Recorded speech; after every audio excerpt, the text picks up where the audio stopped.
ലോകമെമ്പാടുമുള്ള ഇസ്ലാം മതവിശ്വാസികൾക്കൊപ്പം ഖത്തറും വിശുദ്ധ റമദാൻ വ്രതത്തിലേക്ക്. ഒരു മാസക്കാലം നീണ്ടു നിൽക്കുന്ന വ്രതാരംഭം ഇന്നു മുതൽ തുടങ്ങി. ദോഹയിലെ മന്ത്രാലയ ആസ്ഥാനത്ത് ചേർന്ന യോഗത്തിന് ശേഷമാണ് മാസപ്പിറവി സ്ഥിരീകരിച്ചുകൊണ്ടുള്ള പ്രഖ്യാപനം വന്നത്. ഒരു മാസക്കാലം നീണ്ടു നിൽക്കുന്ന വ്രതാരംഭത്തിനാണ് തുടക്കമായത്.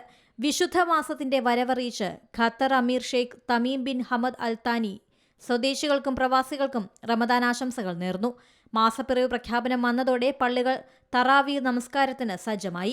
ചന്ദ്രദർശനത്തിന്റെ അടിസ്ഥാനത്തിൽ ഈ വർഷത്തെ ചെറിയ പെരുന്നാൾ മാർച്ച് 20 ഉണ്ടാകുമെന്നാണ് പ്രതീക്ഷ.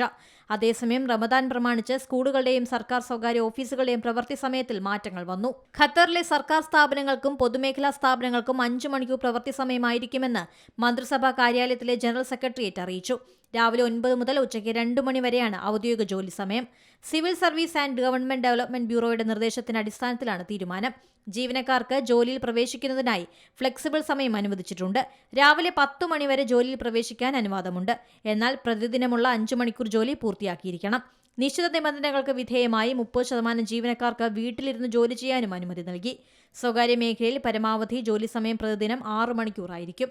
International desk C Malayalam news. ഏറ്റവും പുതിയ വാർത്തകളും വിശേഷങ്ങളും വിരൽത്തുമ്പിലറിയാൻ സി മലയാളം ന്യൂസ് എല്ലാ ഡിജിറ്റൽ പ്ലാറ്റ്ഫോമുകളിലും ലഭ്യം.